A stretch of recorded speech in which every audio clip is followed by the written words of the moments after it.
Assalamualaikum warahmatullahi wabarakatuh. Yang saya hormati dosen pengampu mata kuliah Bisnis Intelijen, Ibu Ega Dioni Putri.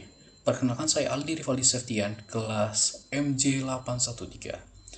Pada kesempatan ini, saya akan memaparkan laporan proyek bisnis intelijen yang saya buat berjudul Bisnis Intelijen Restensi Pengunjung Taman Nusa Batam. Fokus utama studi ini adalah mengeksplorasi data transaksi guna mempertahankan loyalitas pengunjung kawasan. Masuk ke latar belakang, Taman Nusa Batam merupakan salah satu destinasi ruang terbuka hijau unggulan yang dikelola langsung di bawah BP Batam. Tantangan nyata yang dihadapi manajemen saat ini adalah adanya fluktuasi yang cukup tajam pada volume kunjungan serta transaksi bulanan. Oleh karena itu, fokus pembahasan ini adalah membangun strategi retensi yang kuat untuk mendorong kunjungan ulang. Sebagai solusi, pendekatan BI diterapkan untuk mengekstrak data historis sekunder dari portal data.go.id menjadi sebuah actionable insight. Output akhirnya adalah menghasilkan keputusan taktis dan strategis demi menjaga keberlanjutan bisnis tempat wisata ini. Selanjutnya, proyek ini memiliki tujuan utama untuk memetakan sekaligus mengevaluasi pola perilaku serta transaksi dari pengunjung demi mengoptimalkan strategi retensi tersebut.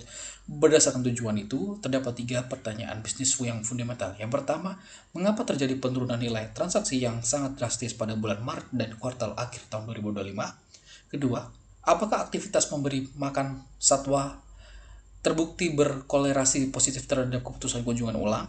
Dan yang ketiga, strategi operasional apa yang paling efektif diterapkan pada periode sepi atau low season? Untuk metodologi perencanaan sistem BI, basis data yang digunakan bersumber dari dataset transaksi bulanan tahun 2025 yang mencakup 35 kategori layanan melalui portal 1 Data Indonesia. Aliran arsitektur konseptualnya dibangun secara linear melewati 5 tahapan utama, yaitu data integration, data warehouse, pemrosesan analitik menggunakan OLAP Cube, tahap reporting hingga visualisasi interaktif pada dashboard. Seluruh aliran data mentah ini dikelola melalui pipa ETL yang terdiri dari 3 fase krusial, yaitu tahap ekstraksi data asli, tahap transformasi untuk pembersihan, dan tahap pemuatan atau loading ke repositori gudang data. Sekarang kita bahas hasil pada komponen pertama, yaitu data warehouse.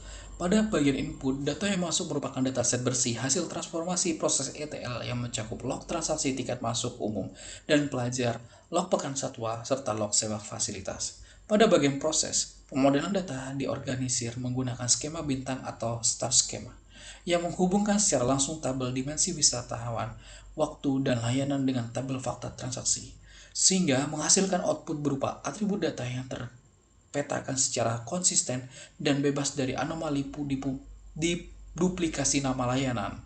Contoh konkretnya adalah penjelasan pelaporan tiket umum antara pos A dan pos B. Komponen kedua adalah OLAP atau Online Analytical Processing. Input pengerjaannya mengambil struktur star skema dari data warehouse serta parameter fungsi agregasi data seperti sum dan average. Prosesnya dilaksanakan melalui eksekusi operasi analitik multidimensi. Kita melakukan drill down untuk melihat rincian pekan per bulan, roll up untuk total omset per kuartal, serta operasi slice and dice. Outputnya, kubus dan data terintegrasi ini berhasil mendeteksi total volume sebanyak 129.611 transaksi tahunan. Namun mesin analitik juga menangkap adanya anomali krisis musiman yang ekstrim pada bulan Maret, di mana transaksi anjlok hingga menyentuh angka 3.403 transaksi saja, dan pola penurunan ini kembali terulang di kuartal akhir tahun. Menanggapi hasil temuan tersebut, bagian diskusi ini merumuskan solusi manajemen yang terbagi ke dalam 2 pilar utama. Yang pertama adalah keputusan strategi korporasi, di mana saya merekomendasikan program Batam Ecotourism Annual Membership sebagai kartu langganan tahunan untuk mengunci retensi pengunjung lokal pada periode low season. Selain itu, direkomendasikan pula pengembalian Piting Zoo Integrated Area berupa alokasi investasi perluasan area satwa interaktif karena terbukti memiliki tingkat ketertarikan atau engagement tinggi. Pilar kedua adalah rencana implementasi sistem secara teknis. Langkah operasionalnya dimulai dari standarisasi tata kelola data di tingkat loket fisik maupun digital. Dilanjutkan dengan pembangunan repositori data mart terpusat berbasis cloud menggunakan Google BigQuery atau query SQL, dan ditutup dengan deployment dashboard visual interaktif menggunakan Tableau, Power BI, atau Looker Studio.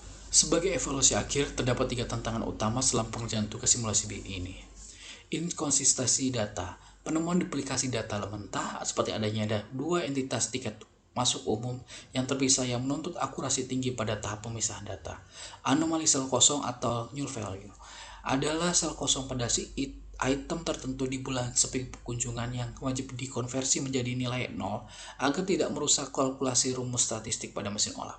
Menjembatani teori ke praktik, yaitu tantangan dalam mengekstrak grafik visualisasi menjadi usulan keputusan bisnis konkret yang dapat dijalankan oleh pihak manajemen korporasi BP Batam. Sekian pemaparan presentasi dari saya. Terima kasih atas perhatiannya. Assalamualaikum warahmatullahi wabarakatuh.